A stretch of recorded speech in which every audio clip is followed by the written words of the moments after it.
the quarterback of the New England Patriots, Cam Newton. Morning, Cam. Hey, what's going on, fellas? Actually, just real quick, I wanted to know if you are familiar with the career of Jermaine Wiggins, who you speak to on this show. Do you know anything about Wiggy's career with the Patriots? I do believe that he was a living legend, and he played right in here. All right. Okay. And a local legend at that as well. So There you go. Uh-huh. And I'm yeah. a bulldog, so he's a tiger. So we kind of collide a little bit on that one. let's just say we got common enemies. That makes us even closer. There you go. Cam, do you look at Sunday's game as a positive, even though you guys came up short? I mean, that's a trick question for me, man, because obviously there's history with losing, and it doesn't change. And, people, the outpour of, this, that, and the third of the performance. I played this game for one reason and one reason only, and make no mistake about it. So as far as my expectations, yeah, we played a good team in Seattle, but at the end of the day, we had our opportunity to win a football game. We did. And I just know who I am. I'm not surprised by the performance. And, just moving forward, we just have to find ways to win, because we don't want to look back week 12 and we're in a battle for something. You don't know what week 12 is going to look like. So therefore, we've got to capitalize every opportunity that we get. Well, obviously a lot of talk about that play call at the end of the game. If you had to do that over, would you run the same play? The same damn play. Listen, we ran the play 4 times, and it's not my job to go back and forth with what coach decides. It's my job to execute what coach decides. Simple and plain. And for me, we ran the play 4 times, and we were successful 3 of those 4 times. And the 4th time was obviously the last play. But yet through it all, that's championship caliber football, and we just have to be better. I have to be better. And there was an opportunity when I look back at the film, I could have bounced it, and it would have been a walk-in. But yet through it all, we know scrutiny. I know scrutiny would have came. Doesn't matter what the play call would have been. Let's be honest. If I would have handed the ball off, sure, it would have been, scrutiny. If I would have dropped back the pass, well, you can't do that. We're on the 1-yard line. Just run it in with, Either way it would have went, you would have had scrutiny. And it's just up to us as players, me specifically, to just do a better job of executing and putting this team in the best situation to win. And do you look back, when you look back at that ball to Edelman in the end zone, you look at film, are you a guy who says, I wish I put that in a different place for him, or I wish I took a little zip off that ball, or do you not go back and look at stuff like that? I do. There was a couple plays in the game that I just wish, I had back, but that's every single game. And, you can't play uptight. You just have to live in the moment. And through it all, there was a combination of a lot of things. Especially when I talked to Jules, he was like, man, I could have got it. And I knew, it was catchable for him and his expectations, but it came in with a lot of heat. And it was high. There was a combination of that. There was a combination of just fatigue. And, going back and forth, it could have been a better ball. I knew it could have been a better ball. And in those type of situations, that separates, the good from the great to the elite. When it comes to throwing the ball, I think some of the Newton naysayers were concerned about your arm this season. You threw for almost 400 yards on Sunday night. What, if anything, is different when it comes to throwing the ball this season for you? Sorry about that. I wouldn't say it's anything different. I just think a lot of people are just more aware of what I'm doing. And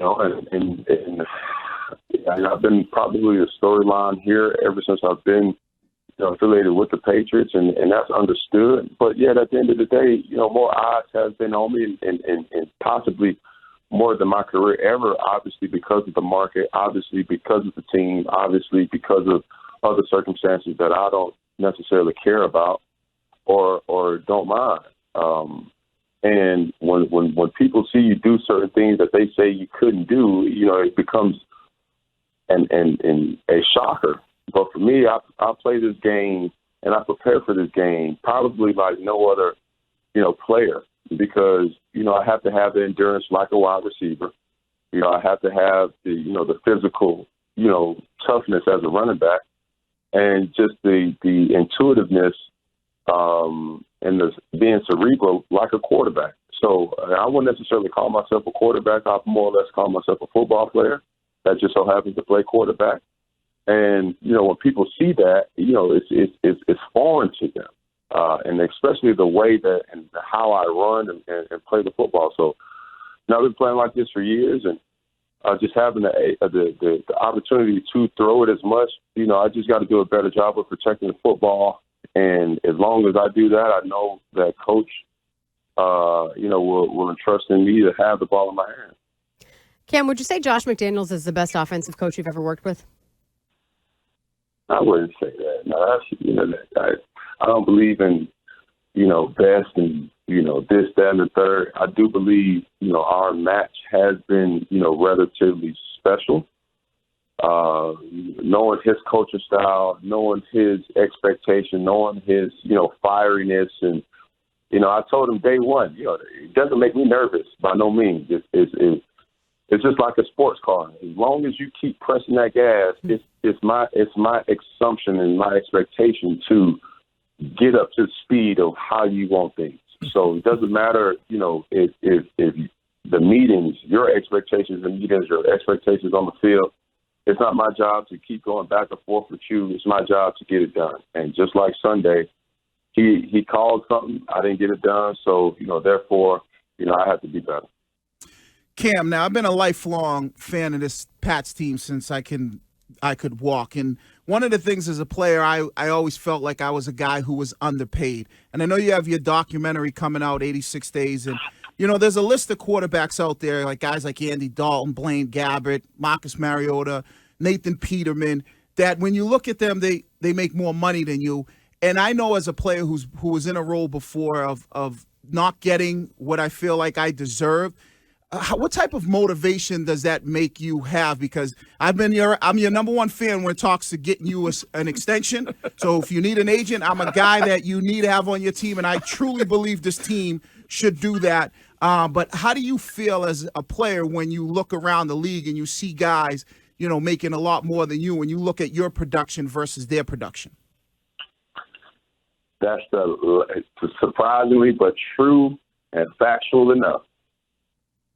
If I do what I'm supposed to do, as I'm expecting to, that will not even be a topic of discussion here moving forward. And that's, like I said, you're talking to a person who, money at this particular point in my career is not important, right?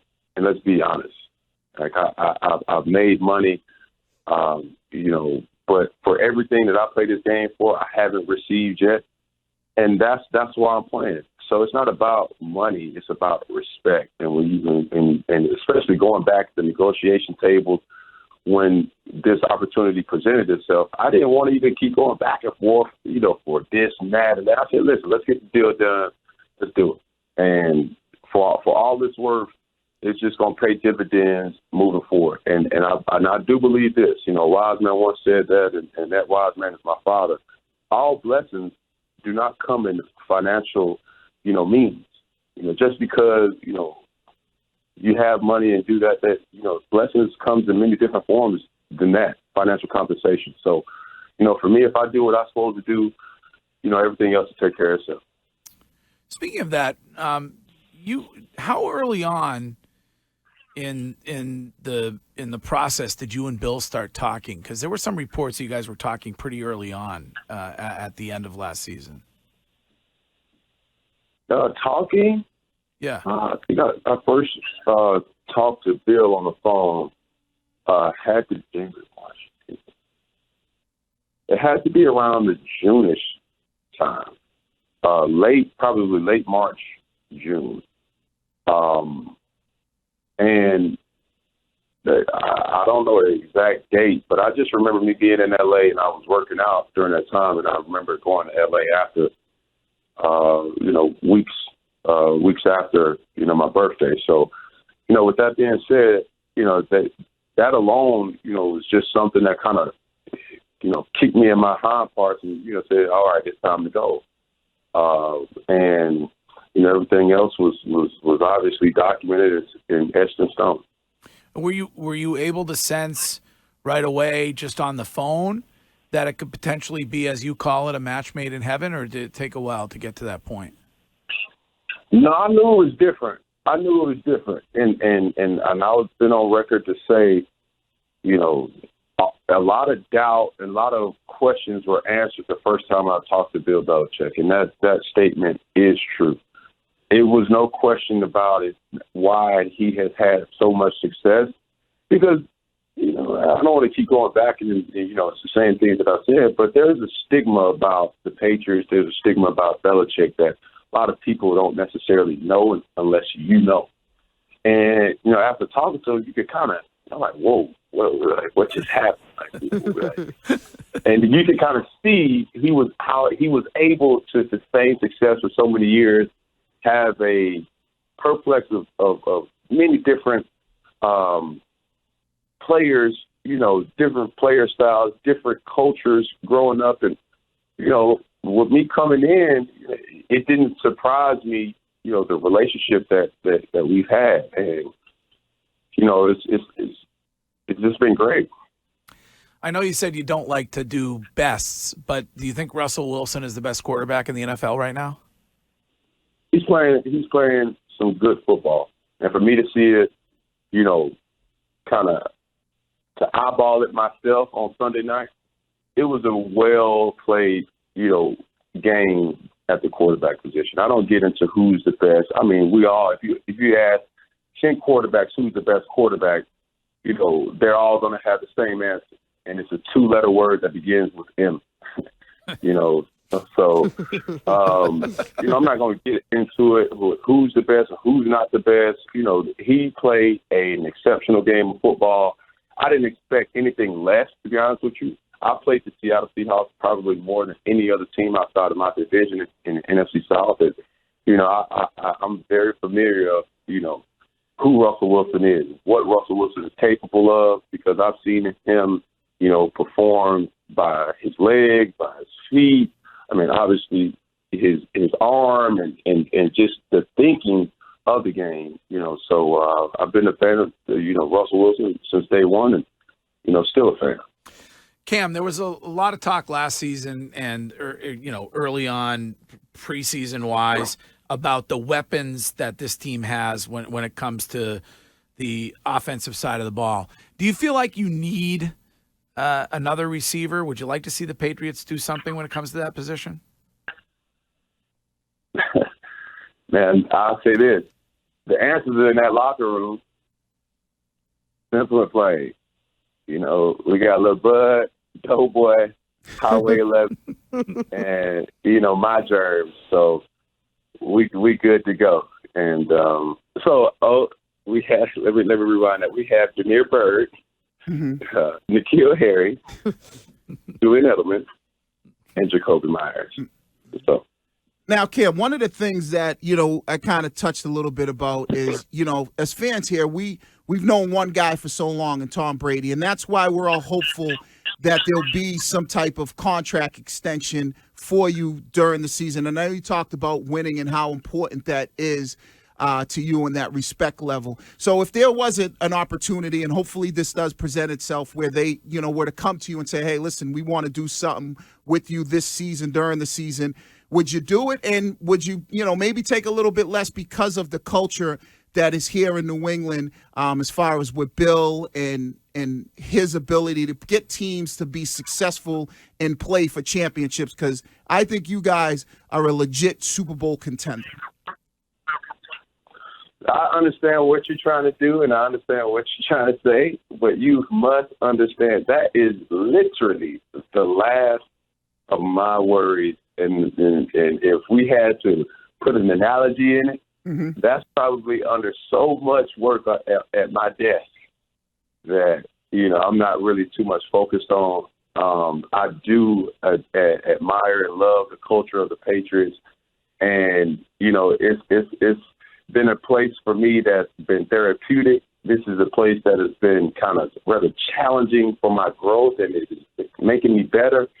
And also, it has been a place that has given me everything for my needs at this particular point in time in my life. So, yet through it all, I'm going to let the cards, shuffle the way they shuffle and, do the things that I can't control. Cam, did you watch the Raiders game last night? I peeked it. Got to get a little prep. Got to get a little work for the team. That's who they'll be playing next. Yeah. I mean, it was a great game. Yeah. So you're getting ready for them. What do you see there that you got to focus on Sunday? Well, not being able to, look too much into details and not overreacting to what you see on TV, but they're a very well coached team, and we know that a team that's put together, and it says a lot for a team to be 2-0 in this particular matter, but at the same time, it really is what they played the team that they played extremely well, and I wouldn't expect anything on Sunday, and we just have to be able to put our best foot forward. And one thing that we cannot do is be so optimistic of the performance on Sunday that we kind of bypass the reality of nobody really cares. Just do your job and just be prepared to rock and roll on Sunday and make Sunday an opportunity to make everything right. And that's what we're planning on doing. There's a little winter chill in the air today. I'm wondering if you're looking forward to playing in the snow or not. Man, listen here. Being here and the weather, I haven't been able to wear certain things that I've mostly been dying to wear. So the swag is going to be immaculate regardless. But now it's throwing a different element. Now Boogie's able to wear a whole fleet of things that, people weren't accustomed to me wearing before. But please do not be surprised. I mean, I got to tell you, I love the shoes on Sunday. I don't know. Yeah. What was the brand? Alexander McQueen. McQueen. Loved them. My man got swag. Yeah. You got that swagger. Mm-hmm. I would ask to borrow them, but I'm guessing that you might be bigger than a 10.5. I mean, is that accurate? Man, listen, growing up how I grew up, bro, you just a couple socks away. There you go. Make it fit. Do you feel like at some point I don't want to distract you, but at some point during the season, you'd be willing to dress me? I'm not, these guys make fun of my white T-shirt. And he needs help, man. He really needs help, bro. Would you be willing to, at some point, give me some advice? Man, what y'all did not know in, the fine tunes of my contract, since we're talking contracts, being that if I hit certain incentives, I will be able to dress all the coaches, including Bill Belichick. Oh, so really? Yeah. I'm looking forward. We get him a nice fresh fedora is what we need to do. Can you imagine? Oh, boy. That's what we That was need. a joke. That was a joke, by the way. That was a joke. He probably said, oh, hell, National media already picked it up, Cam. Too late. A fedora and a nice little gold chain. I think Bill would look good. You know what I'm saying? A little rolly with some ice in it. Let him shine on him. I mean, I don't wear no ice, but it's a good little Rolex or a good timepiece on his own. That'll be good. The quarterback question of the week for Cam Newton is brought to you by Northeast Men's Health, with offices in Dedham near Legacy Place and in Salem, New Hampshire. Northeast Men's Health, the experts in men's sexual health. Just go to northeastmenshealth.com. And the question is, in doing a little research, I had come across this information about you eating the same post-game meal after a win. And so, A, I wanted to know if that was accurate, and B, if you're still doing that. What is the meal? What I read was it was fish sticks, fries, large fries, and a large Sprite. Is that accurate or inaccurate? Oh, no, that is inaccurate, being that I am vegan, so the fish stick part is gone. But what I would do, I knew where that person got that information from. When I was eating meat, or I was pescatarian at the time, I was only eating fish, I would reward myself by going to McDonald's and getting 2 fish fillets, large fry, and a Sprite every Monday. Get that McDonald's money. Sounds like a Travis Scott meal right there. Right, it does. Right. Yeah, it's like the Travis Scott meal. No, the Ace Boogie meal, you dig? but no, being that I am vegan, I don't eat no more fish sticks. But yeah, that's cool. Okay. Well, listen. I mean, reward yourself. If you Right. go Treat as yourself. far as Wiggy thinks you might go this season, you ought to just one time enjoy it, man. Reward yourself with the fish fillets. It's a lot, yes. Maybe McDonald's will even get you a commercial like Travis Scott. All right.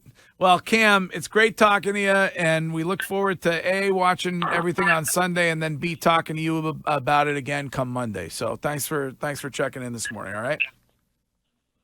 Yes, I appreciate you guys. You guys have a great week now. And You too, I promise you, if Good you luck. need any help on getting a new deal, Wiggy is the guy. He Yeah, wants to believe help. me. He wants to help you I've with dealt with Belichick before, and I know his sweet spot. What is it, Subway? Yeah, just start talking to him about a lot of football. Get him distracted. All right, Cam, we'll talk to you next week. All right. Yes, sir. Y'all have a good day now. You too. Oh, love the guy. That's my quarterback. That's it. I That's love it. the guy. Hey, You're going to get a Schmedium Cam jersey. that's it. How can you not love the guy?